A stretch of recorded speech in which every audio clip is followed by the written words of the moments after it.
eu sou a Auricélia, eu sou psicóloga do NASF. Eu sou Lara, psicóloga do NASF.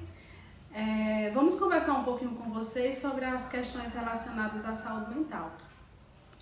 Inicialmente, a gente gostaria de falar, de apresentar ou de reforçar realmente o projeto Vidas Preservadas, que é um projeto do governo federal, do estado do Ceará, onde nesse projeto se realiza ações voltadas à saúde mental de toda a população. Especificamente, a necessidade de se conversar sobre a prevenção ao suicídio. E diante da situação a qual estamos vivenciando, a gente resolveu trazer propostas ou intermediar uma conversa onde a gente possa estar falando da abrangência da saúde mental em todos os âmbitos e também em todas as faixas etárias. Minha colega Lara vai conversar um pouquinho, né, introduzir a questão a questão da quarentena, né, e algum público-alvo que a gente vai estar inserindo aqui nessa nossa conversa. Certo. Como foi colocado, a quarentena ela traz impactos negativos não somente na saúde de adolescentes, adultos e idosos, mas também das crianças. As crianças acreditam-se que é o público que sofre mais em questões de inquietude, de irritabilidade, visto que elas não têm condições ainda plenamente de demonstrar ou de expressar suas emoções.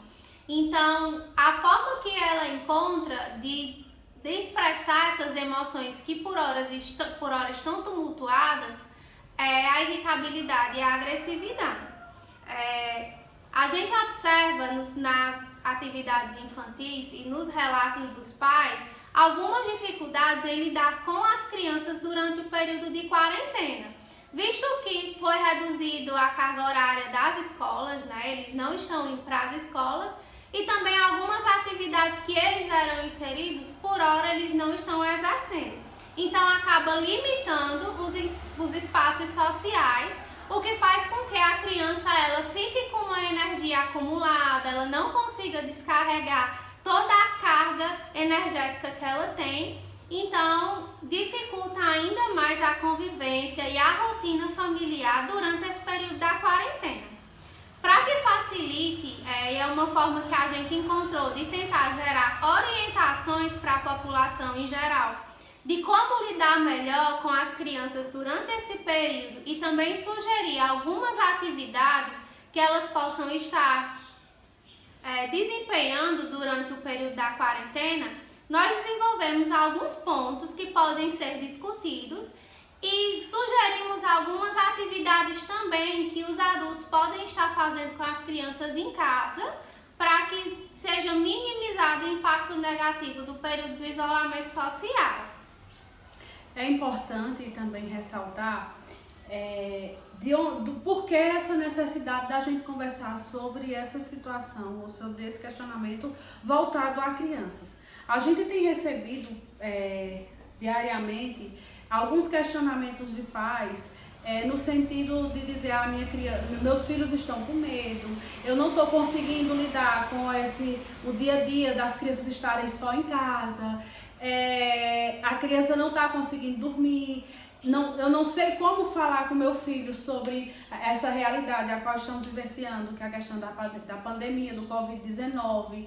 Então, de que forma a gente vai lidar, né, com os nossos filhos, com as nossas crianças nesse período?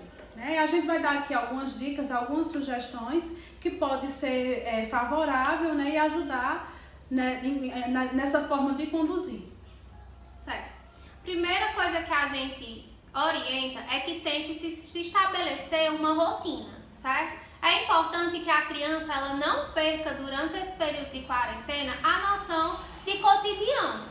É interessante que se estabeleçam horários, horário de acordar, horário para dormir, horário para desempenhar as atividades que porventura estejam desenvolvendo na escola, enviando ou via material ou via online. Procurar estabelecer algumas coisas que a sua criança ela possa ter como uma rotina e um cotidiano mesmo, para que quando a gente sair desse processo processo de isolamento social, a criança não estranhe ou não esteja tão desabituada à sua rotina e aos seus horários. Outro ponto também interessante é inserir a criança nas atividades do cotidiano no dia a dia. Por exemplo, eu posso tentar descobrir ou ver se o meu filho gosta de chocolate, né? Então eu posso convidá-los e inserir ele na produção desse chocolate. Lógico, com todos os cuidados para que a criança não possa se pôr em perigo.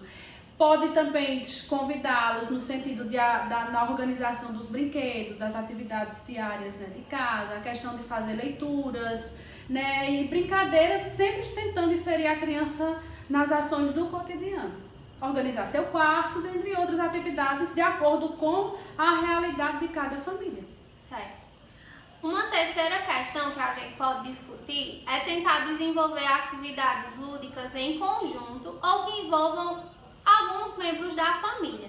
A gente costuma, às vezes, deixar a nossa criança isolada, deixar ela brincando enquanto a gente desempenha outras atividades.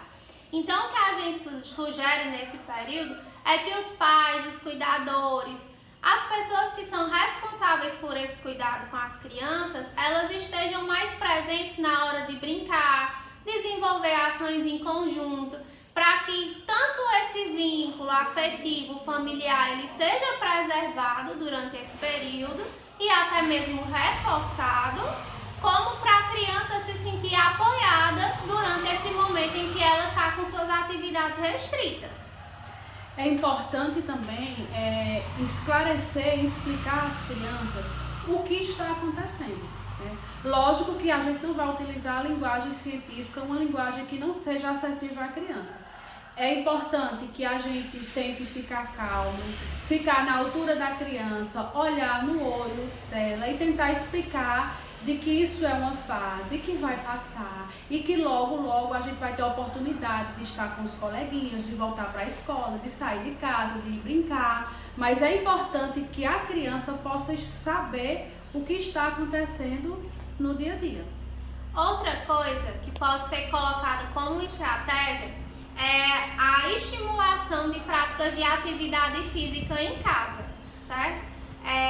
A gente tem uma grande parceira que ela é uma parceira nossa quando a gente busca por coisas positivas, que é a internet.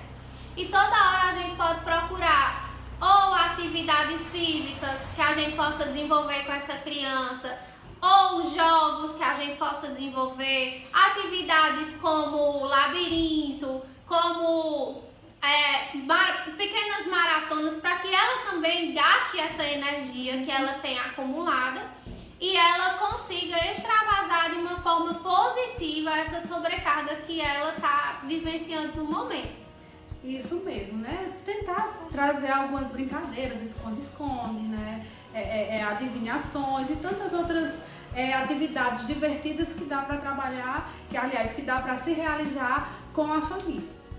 Então essa foi uma das nossas dicas, né? Especificamente para orientar as crianças nesse tempo de pandemia, e a gente espera que tenha sido válida e que possa ter alguma utilidade e ajudar a vocês que estão nos assistindo. Até mais!